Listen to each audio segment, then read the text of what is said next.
Selamat pagi, salam sehat selalu, salam sejahtera untuk kita semua, khususnya siswa-siswi SMA Negeri 77 Jakarta.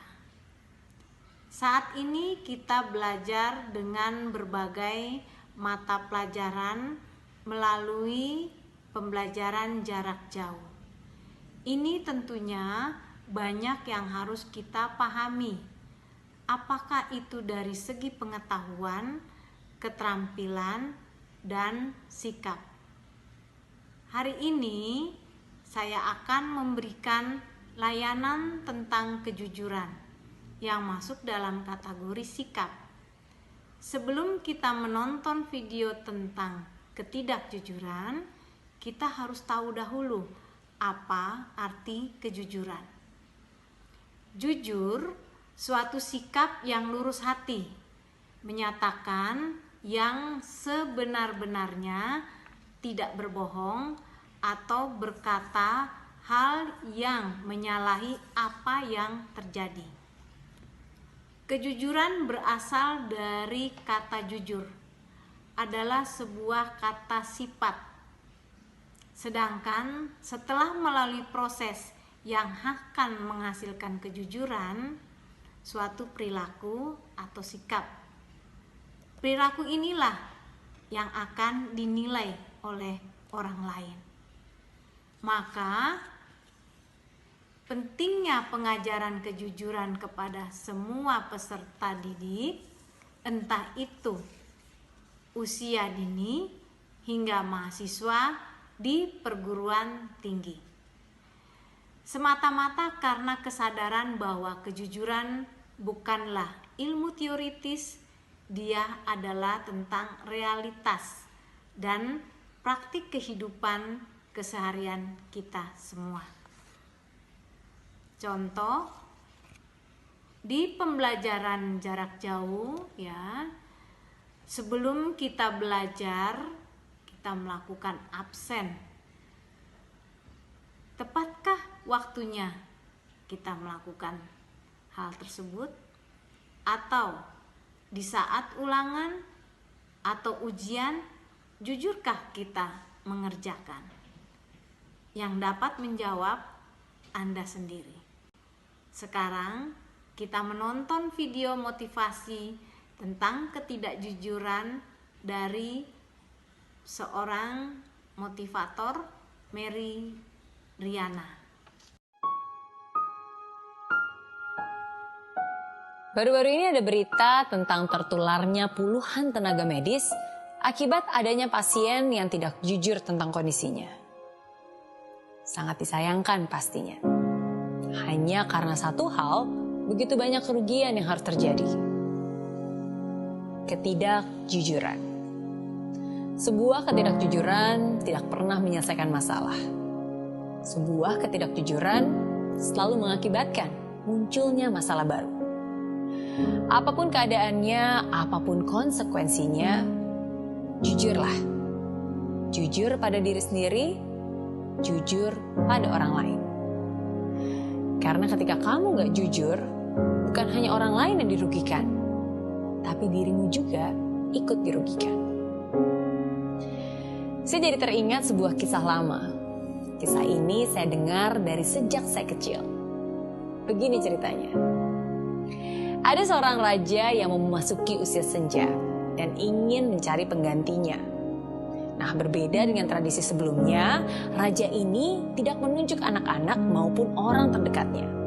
Tapi dia justru memanggil para pemuda di seluruh pelosok negeri itu dan berpidato di hadapan mereka. Aku akan mengadakan sayembara. Kalian semua akan mendapatkan sebuah biji. Tanamlah biji ini, rawatlah, dan kembalilah setahun lagi dengan tanaman kalian masing-masing. Bagi siapa yang memiliki tanaman terbaik, akan langsung kutunjuk menjadi raja untuk menggantikanku. Begitu ucapnya. Ada seorang pemuda bernama Joko terlihat sangat antusias. Dan akhirnya dia menanam biji itu dan menyiramnya setiap hari. Hari demi hari berlalu sampai sebulan. Dan ternyata belum tumbuh apa-apa. Setelah 6 bulan, para pemuda lain mulai membicarakan tanaman mereka yang tumbuh tinggi.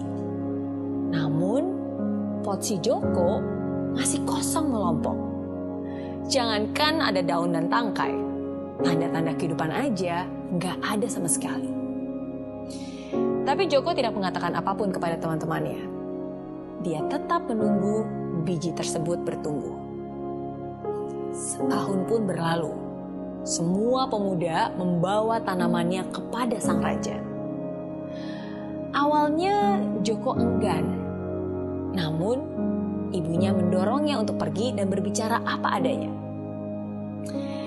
Dan raja pun menyambut para pemuda seraya memuji tanaman yang mereka bawa.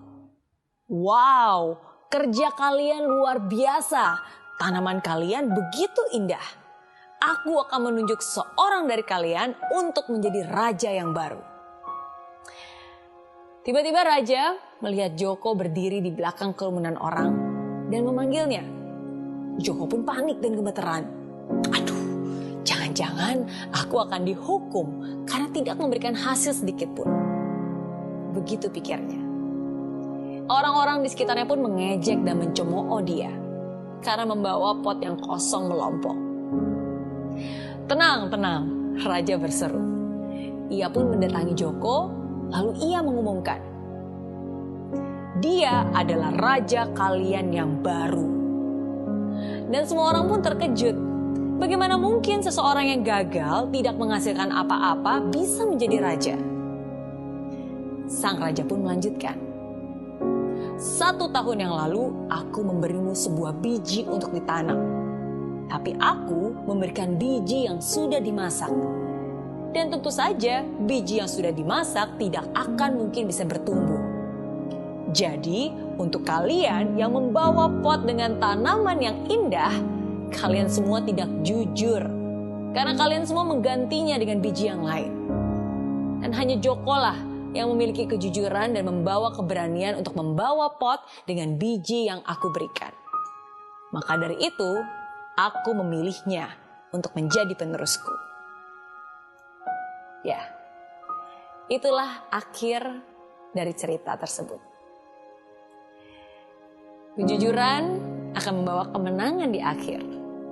Sedangkan kebohongan hanya akan memberimu kesuksesan yang semu. Orang yang tidak jujur, hidupnya akan dipenuhi dengan ketakutan. Takut salah bicara, takut ketahuan, takut disalahkan. Sebaliknya, ketika kamu berkata jujur, kamu tidak perlu berusaha untuk mengingat apapun. Ketika kamu berkata jujur, kamu tidak perlu terus-menerus dikejar rasa bersalah. Lebih baik jujur meskipun tampak memalukan. Lebih baik jujur meskipun harus dimarahi. Lebih baik jujur meskipun menyakitkan. Mungkin kamu bisa berbohong pada orang lain, tapi kamu nggak akan bisa membohongi diri kamu sendiri. Kamu nggak akan bisa membohongi Tuhan. Jujur itu adalah sebuah keberanian. Keberanian untuk mengakui kesalahan. Keberanian untuk menerima segala konsekuensi dari perbuatan. Jujur itu melegakan. Jujur itu sangat mahal. Jujur akan membuat kamu dipercaya. Dan kepercayaan itu tidak ternilai harganya. Kepercayaan itu tidak bisa dibayar dengan apapun.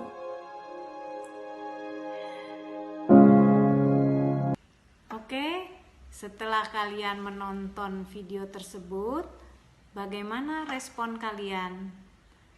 Berpeganglah pada hidup Anda dan buatlah hal yang menjadi kejujuran dan keberanian. Mulai sekarang, perbaikilah diri dan hindari berperilaku serta berkata tidak jujur untuk masalah sekecil apapun. Baik, Ibu akhiri. Terima kasih. Salam BK, sahabat siswa.